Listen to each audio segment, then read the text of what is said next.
అందరికీ నమస్కారం. ఒక పొలిటికల్ లీడర్కి దేశంలోనే one of the most prestigious business award రావడమా? ఏంటి దాని వెనకున్న కథ? అసలు ఎందుకిచ్చారు? రండి, ఈరోజు దాని గురించే మాట్లాడుకుందాం. దేశంలో పొలిటీషియన్స్ చాలామందే ఉంటారు, కానీ ఒక పాలసీని బిజినెస్ ఆపర్చునిటీగా మార్చగలిగే లీడర్లు మాత్రం చాలా తక్కువ. చూశారు గదా ఈ మాట? మన ఇవాల్టి విశ్లేషణకి ఇదే బేస్. అంటే ఓ పాలసీని జస్ట్ పేపర్ల మీద వదిలేకుండా దాన్ని గ్రౌండ్ లెవెల్లో ఒక ఎకనామిక్ గ్రోత్ ఎంజిన్గా మార్చగలగడమే అసలైన లీడర్షిప్ అంటే. అవును, మీరు విన్నది కరెక్టే. దేశంలోనే top business news organisation the Economic Times Andhra Pradesh ముఖ్యమంత్రి నారా చంద్రబాబు నాయుడు గారిని బిజినెస్ రిఫార్మర్ ఆఫ్ ది ఇయర్గా ప్రకటించింది. ఇది నిజంగా చాలా చాలా పెద్ద విషయం. అయితే ఈ అవార్డుకు ఎందుకంత స్పెషాలిటీ? దీని వెనుకున్న అసలు మీనింగేంటో ఓసారి చూద్దాం. చూడండి, business reformer of the year అంటే ఏదో పేరుకిచ్చే బిరుదు కాదనమాట.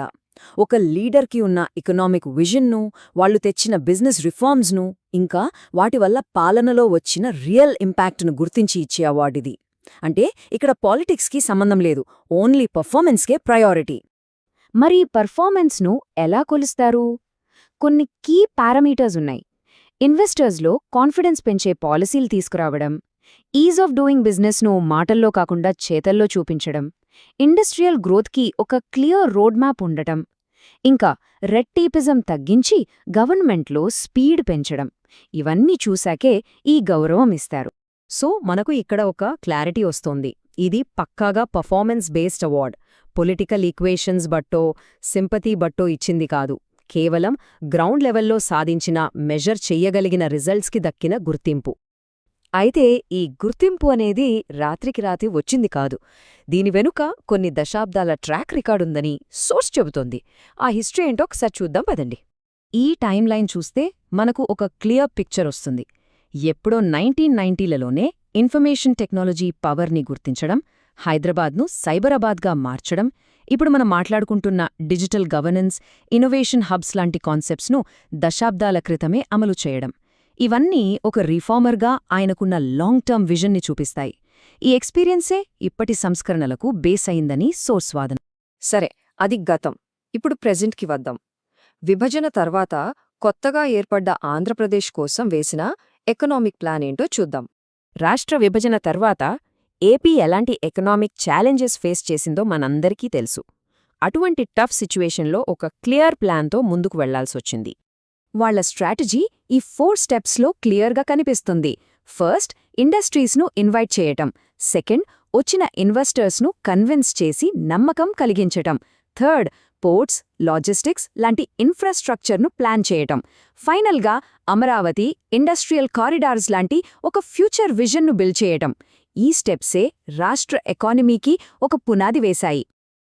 ఇలాంటి ఒక సిస్టమాటిక్ ప్లానింగ్, ఎగ్జిక్యూషన్ వల్లే బిజినెస్ వరల్డ్ చంద్రబాబు నాయుడు గారిని కేవలం ఒక పొలిటీషియన్గా కాకుండా ఒక విజనరీ అడ్మినిస్ట్రేటర్గా చూస్తోందని సోర్స్ చెబుతోంది.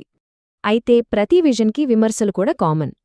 సోర్స్లో మెన్షన్ చేసిన విమర్శలేంటి, వాటికి కౌంటర్గా చూపించిన రిజల్ట్స్ ఏంటో ఇప్పుడు చూద్దాం. ఒకవైపు చూస్తే too much planning, over vision లాంటి విమర్శలున్నాయి. కానీ మరోవైపు సోర్స్ ఏం చెబుతోందంటే అవే ప్లాన్స్ గ్లోబల్ ఇన్వెస్టర్స్ను అట్రాక్ట్ చేశాయి, ఒక క్లియర్ పాలసీ ఫ్రేమ్వర్క్ క్రియేట్ అయింది, ఇంకా లాంగ్ టర్మ్ డెవలప్మెంట్ మీద ఫోకస్ కుదిరిందని స్ట్రాంగ్గా చెబుతోంది. ఇది మనల్ని లీడర్షిప్ గురించి ఒక ఫండమెంటల్ క్వశ్చన్కి తీసుకొస్తుంది. గుంపుని ఫాలో అయ్యేవారు పాపులర్ అవుతారు, కానీ గుంపునే ఫ్యూచర్ వైపు నడిపించేవాళ్లే లీడర్స్ అవుతారు. అంటే కేవలం పాపులారిటీ కోసం కాకుండా భవిష్యత్తును దృష్టిలో పెట్టుకుని కఠినమైన నిర్ణయాలు తీసుకునేవాళ్లే రియల్ లీడర్స్ అనేది సోర్స్ ఆర్గ్యుమెంట్. ఇప్పుడు ఈ అవార్డుకున్న బ్రాడర్ ఇంపార్టెన్స్ ఏంటో అర్థం చేసుకుందాం. ఇది కేవలం ఒక వ్యక్తికి వచ్చిన గౌరవమేనా, లేక అంతకంటే ఇంకేమైనా ఉందా?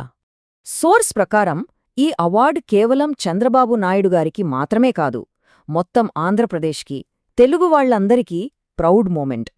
ఒక రీజనల్ లీడర్ విజన్కి నేషనల్ లెవెల్లో దక్కిన ఒక అరుదైన గుర్తింపిది. నిజమే కదా? ఒక స్టేట్ చీఫ్ మినిస్టర్ తన పొలిటికల్ గెయిన్స్ కోసం కాకుండా తను తెచ్చిన బిజినెస్ రిఫార్మ్స్ కోసం దేశంలోనే టాప్ బిజినెస్ ప్లాట్ఫామ్ మీద రికగ్నిషన్ అందుకోవటం అనేది చాలా రేర్. ఇది గవర్నెన్స్లో ఒక కొత్త స్టాండర్డ్ను సెట్ చేస్తుంది. ఫైనల్గా సోర్స్ ఒక పవర్ఫుల్ మెసేజ్తో ముగిస్తుంది. లీడర్ అంటే కేవలం ఒక పర్సన్ కాదు. లీడర్ అంటే ఒక ఐడియా, ఒక ఎకనామిక్ థాట్ ప్రాసెస్, ఫ్యూచర్కి ఒక క్లియర్ రోడ్ మ్యాప్. ఈ మొత్తం విశ్లేషణ మన ముందు ఒక ఇంపార్టెంట్ క్వశ్చన్ ఉంచుతోంది. ఒక లీడర్ లాంగ్ టర్మ్ విజన్ని మనం ఎలా అంచనా వేయాలి? ఆలోచించండి.